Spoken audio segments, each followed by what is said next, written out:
better or for worse, is not much of a ringing endorsement, and we all know which one Trump falls under. And let's remember who else has been given this title in years past in the same category: Adolf Hitler, Joseph Stalin, Ayatollah Khomeini, and Vladimir Putin. In fact, Stalin won the distinction twice, just like Trump. Regardless of the company he keeps, we know how important these magazine covers are to Trump. Just look at this tour he gave the Washington Post in 2015 of his Trump Tower office, with a wall adorned with his various cover appearances. Oh, joyless Mead, joyless Reed. As you can see, she is so big mad, but unfortunately her seething hate has blinded her to the fact that so many of her idols have also been on the cover of Time, right? Obama, Greta. Oh, and don't forget that she herself was the Time Magazine Person of the Year, as were all of you. The year was 2006, and Time Magazine declared 3 letters, Y-O-U, you, as the Person of the Year. It was a rather futile attempt at trying to be clever, of course, but they made all of us Person of the Year in 2006. So Joyless Reed isn't just insulting us in her latest unhinged rant. She ironically and unknowingly implicated herself. But that's just par for the course in the mindless drivel that passes as legitimate news commentary on the dying, fledgling network of MSNBC. Earlier today, I spoke with President-elect Trump and congratulated him on his victory. I also told him that we will help him and his team with their transition, and that we will engage in a peaceful transfer of power. Well, Mr. President-elect and former President, thank you, Donald, congratulations. Thank you. And looking forward to having a, like we said, smooth transition. Do everything we can to make sure you're accommodated, what you need. And we're going to get a chance to talk about some of that today. So Good. Welcome back. Gang, what you just saw there was both the president and the vice president eerily congratulating Trump and promising a peaceful transition of power. Well, that's something I'd like to believe, but it's hard to believe those words when they're coming from the mouths of pure serial liars. I mean, career liars. So what does that mean for the next few months? The opposite of what they're promising. So absolute chaos, economically, culturally, politically. We might be in for war for all we know. So what should you do?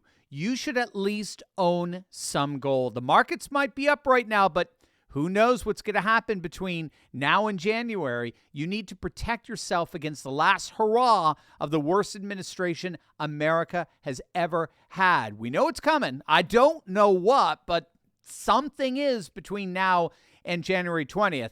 You might think they're just going to hand over a pristine, happy, functioning country to the man they tried to assassinate and put in jail, entirely ruin.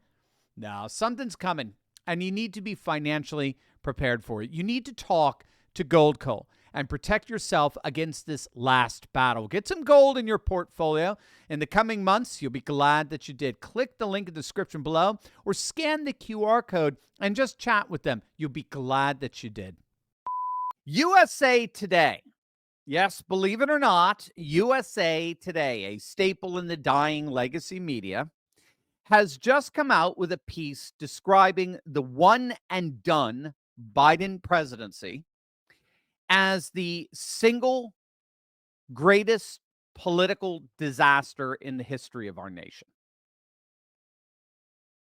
But Biden, in many ways, Biden made Jimmy Carter's 4-year failure look stellar by comparison. Carter got to live to see the one single doof that could outdo his colossal catastrophe of an administration. Biden's administration, USA Today admits, has been comprised of one disastrous decision after another, from his inexcusable handling of the catastrophic withdrawal from Afghanistan, to his inability to deter aggression from Russia and Hamas, to his reckless spending policies that fueled inflation and joblessness, to his willful neglect and dereliction of law enforcement duties at the southern border, all, of course, climaxing in his repeated lying and deception when it came to pardoning his own son, Hunter, for federal crimes.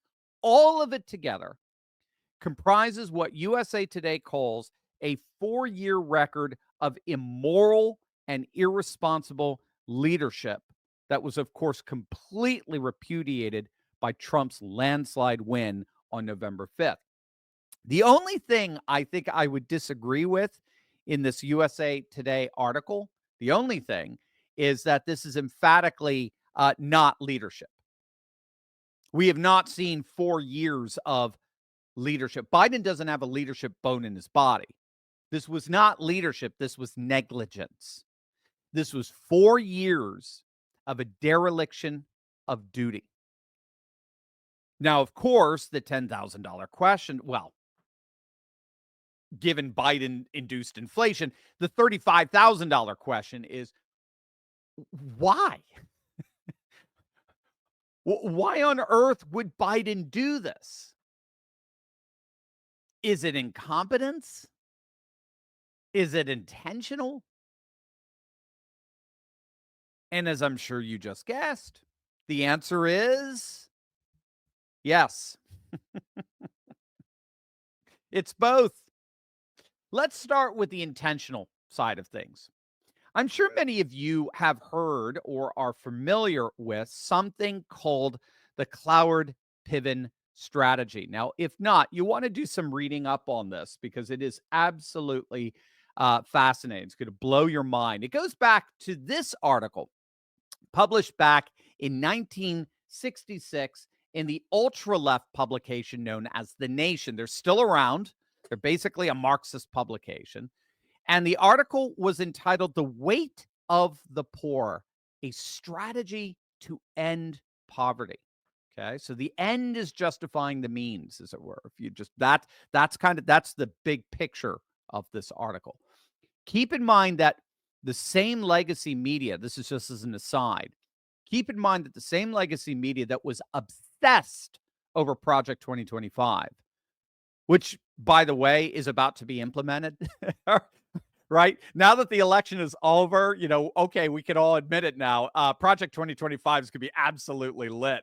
Trump was all in, and he's actually appointing people who were the architects of Project 2025 to his cabinet. So, yeah, you were right. But anyway, same legacy media that was obsessed over Project 2025 could not give a rip. They couldn't give a moment's notice of this openly published Cloward-Piven strategy. And we'll find out precisely because they're fellow participants in it. The 1966 article was written by 2 professors from Columbia University. Now, that's important. Columbia University was the queen bee's nest for cultural Marxism in our nation. If you don't know, during World War II, members of the cultural Marxist school known as the Frankfurt School left Europe and settled in America, in American academia, and their home base was Columbia University.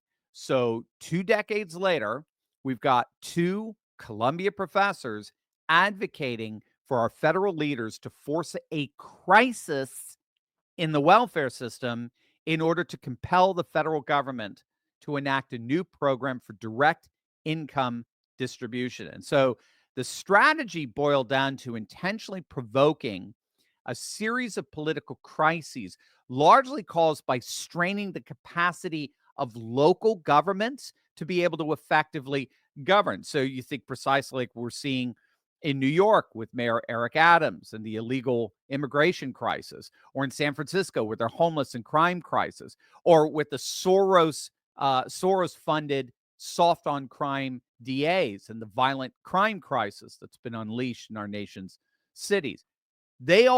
This article advocates that federal leaders need to deliberately overwhelm the social system with a series of governing crises, which they believe would ultimately compel national Democrat leaders to respond with a federal solution, such as a guaranteed annual income that would override local conflicts and provide a permanent resolution to poverty. Keep in mind, this was authored while Lyndon Baines Johnson was president. I don't know if they foresaw a Democrat supermajority for the foreseeable future, but it's interesting, published in 1966. Now, what's key here is that they explicitly state in the article that the news media needs to play an indispensable role in the information warfare needed to indoctrinate the public to support this cultural Marxist vision. So that's what's called the Cloward-Piven strategy. It's basically strategic chaos in order to bring about a communist revolution. Chaos breeds cultural Marxism. Now, it's obviously not Soviet communism, right? That's key. But it is Marxism, or better, as Orrin McIntyre explains in his book, The Total State. You want to check out the interview I just did with him yesterday. It's actually technically known as modernist managerialism. All right, this is what all the different totalitarian systems, whether it's the secular globalism of the WEF, or whether it's fascism, or whether it's communism, whatever it is, it's all united by the modernist conception of managerialism. It's a rule by elites, a sort of neo-feudalized rule by an aristocracy that control and coordinates the whole of political and economic life. And the Cloward-Piven strategy sees chaos and social disruption as indispensable to realizing such a managerial vision. So that's the intentional side of things.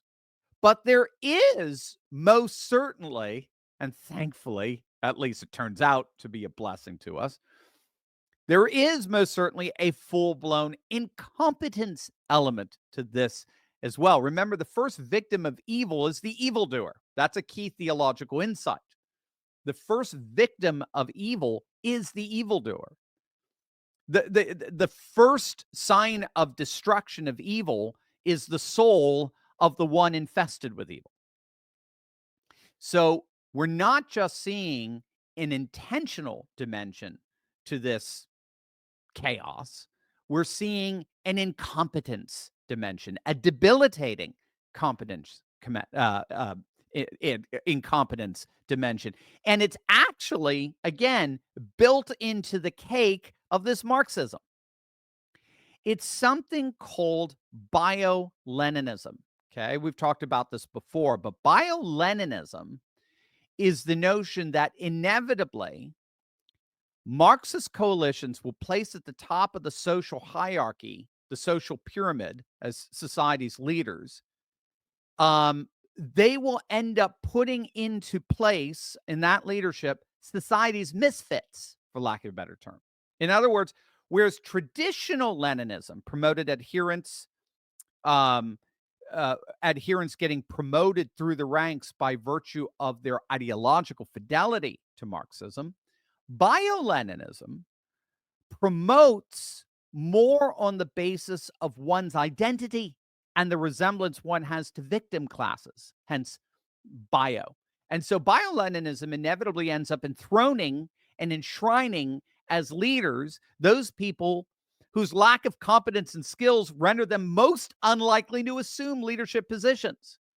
And so bio-Leninism inevitably suffers from a competency crisis, precisely because competency has been replaced by victim identity as the primary screening procedure for promotions and positions of leadership. Does that not perfectly summarize Kamala Harris? I mean, and the whole Kamala Harris campaign, everyone associated with her, the whole of it. Does that not summarize the whole of CNN and MSNBC and late night television with those witless, talentless imbeciles like Colbert and Kimmel? They all represent a political class devoid of the competence to either manage or persuade, because competence is no longer a key what's the word I want to look for? Frame of reference for promotion. You get promoted now solely on the basis of your victim identity, or you get promoted solely on your basis on your affinity with that victim identity. But you don't get promoted because of competence. Competence is no longer a key frame of reference for promotion. So what we're witnessing right before our very eyes is the social world that bio-Leninism built simply imploding in on itself. The irony in all of this is that in intentionally stoking crisis after crisis to overwhelm the system, these woke leftist radicals missed the ultimate crisis that they themselves cause by virtue of their own Marxist system, which is a competency crisis.